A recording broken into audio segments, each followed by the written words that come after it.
براتون وایسای علی و لیزاردی براتون میذارم کف اکسپلور. هر کی میگه من دروغ میگم خیلی چیزا رو براتون میذارم کف اکسپلور. لذتشو ببرید. فقط الان که اینجوریه یه جوری براتون بتر کنمشون تو هم دیگه که ببینم این علی یلدا اون مشلوقات ببینم بعد این داستان طرفداری براشون میمونه که اینجوری مردمو بازی دادن، با احساسات مردم بازی کردن، فکر کردن زرنگن. من میشم کارمای همه اونایی که تو بهشون بد کردی، خالق مشلوقات. من میشم کارمای همه اونا، میزنم تو دهنت که پست خون بیاد، پریود بشی. یلدای لیزاردی حرفای راجع به علی به من زده، از شخصی ترین و خصوصی ترین لحظه هاشون به من صحبت کرده و من همه اینا رو میارم کف داستان.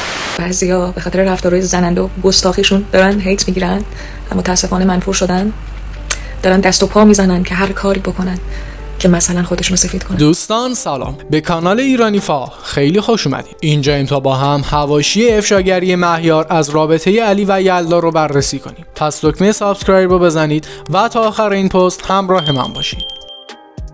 هنوز چیزی از پخش فصل 2 نگذشته که مهیار با انتشار لایو های متعدد حرفهایی زد که واکنش های متفاوتی از سمت مخاطبان به دنبال داشت. اون با پخش قسمت 1 عشق ابدی شروع به افشاگری درباره رابطه قبلی یلدا و علی کرد و گفت ویدیوهایی ازتون میندازم کف اکسپلور که طرفدار واسهتون نمونه. براتون وایسای علی و لیزاردی براتون میذارم کف اکسپلور. هر کی میگه من دروغ میگم خیلی چیزا رو براتون میذارم کف اکسپلور. یک سری فیلم‌ها دارم براتون میذارم کف اکسپلور. لذتشو ببرید. فقط الان که اینجوریه یه جوری براتون بتر کنمشون تو هم دیگه که ببینم این یلدا اون مشلوقات ببینم بعد این داستان طرفداری براشون میمونه که اینجوری مردمو بازی دادن، با احساسات مردم بازی کردن، فکر کردن زرنگن. من میشم کارمای همه اونایی که تو بهشون بد کردی، خالق مشلوقات. من میشم کارمای همه اونا، میزنم تو دهنت که پست خون بیاد، پریود بشی. اگه من همون روزای اول حس شدم شما توف بندازین تو صورت من کابل گرفتم، مثلا نگاه لیزاردی هم نمیکنم. آخه آدمی که دوست به سر داره، دوست به سرش قهرمان فصل قبلی شده، به قول خودش تو استخری شاشیده که ما شنا میکنیم، این فکر کرده مثلا عد گوزنگون زندگی میکنه که استخر بابا اون موقع که شما اونجا بودین تا الان 600 بار آبش عوض کردن. به نظرم خیلی آدم باید کثیف باشه که بیاد تو برنامه شرکت کنه فقط برای خودنمایی یا معروف شدن یا شاید هم پول. البته لنگ پول که هست. من که میدونم یلدا دوست دخترش بوده، خودش هم میدونه و گردنم گرفته. مهیار افشاگری هاش رو همینجا تموم نکرد و بعد از پایان صحبتاش دوباره با جاوید لایو مشترک گرفت. اون توی این لایو با تاکید بیشتر اعلام کرد که علی و یلدا در طول برنامه با هم رابطه داشتن و برد علی تو سیزن 1 کاملا بی‌انصافی بود. من براتون با اسناد مدارک میارم که یلدا خانم، یلدای لیزاردی با علی عشق ابدی فیلم بوسیدنشون توی مترو بعد از کنسرتشون پخش شده. عالم آدم توی استانبول اینو دیدن. نه این فیلمو دیدم. بله دیگه همه دیدن. من کسی میتونه انکارش کنه؟ یک من یکی بچهای تونش. یلدا لیزاردی یه حرفای راجع به علی به من زده. یلدا لیزاردی یه حرفای راجع به علی به من زده. از شخصی ترین و خصوصی ترین لحظه هاشون به من صحبت کرده و من همه اینا رو میارم کف داستان. از این که از خصوصی ترین چیزاشون، یلدای لیزاردی راجع به حتی رابطه‌های دیگه علی هم با دختره دیگه برای من پرده برداشته و من میدونم که علی چه جور آدمیه. من اینا همه رو میدونم. داد نزن. پرونده پناهندگیشو براش میکشم رو. خب تو الان هرس می‌خوری داد میزنی. من همه از این خبرا نیست که من هرس نمی‌خوام، من فقط صدام بلنده. ببین این که من برم با یه دختر دیگه صحبت کنم این زشت نیست.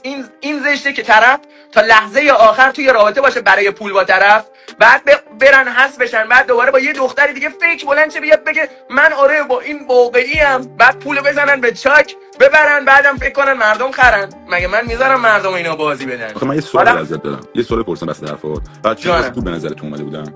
چی؟ بچه‌ها واسه پول اومده بودن به نظرت؟ 100%.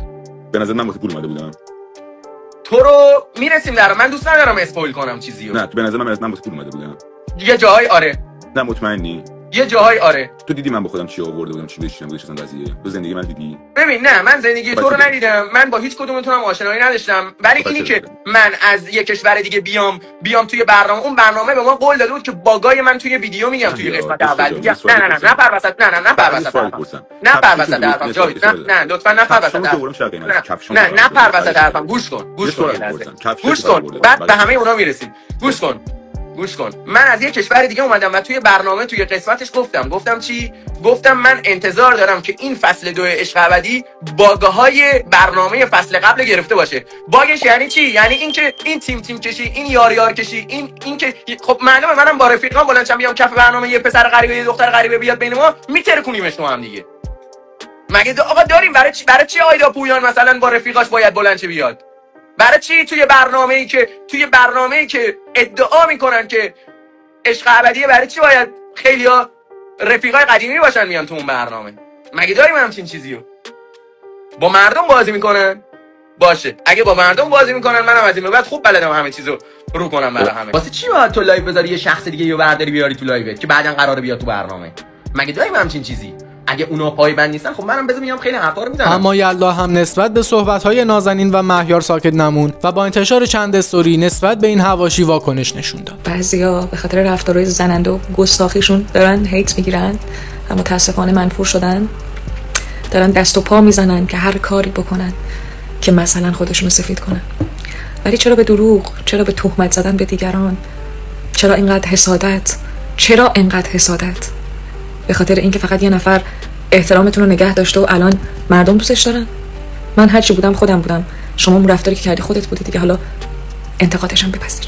تهمت به دیگران، متاسفم براتون، خدا جای حق نشسته. اون همچنین گفت منتظر باشن آه دل دختری که 7 سال دور از خانوادش با تمام سختی، با تمام دلتنگی، به دور از هیچ حاشیه‌ای که واسه هدفاش جنگیده و روی پای خودش وایساده و با هنرش کار کرده تا دستش جلو احد و ناسی دراز نباشه و جز خوبی و خیر رسوندن به آدما کاری نکرده. هیچ وقت بد هیچ کس رو نخواستم و گذشت کردم، اما این دفعه نمیگذارم اصلا. و همون خدایی که ازش حرف میزنین و همه چیز از اونه باشد که بی آبرویتان کنن. نظر شما راجع به این حواشی چیه؟ برامون کامنت کنید. در آخر مرسی که تا اینجای ویدیو همراه ما بودید. لطفاً این پست رو لایک و کانال ما رو سابسکرایب کنید. تو پست بعدی میبینمتون.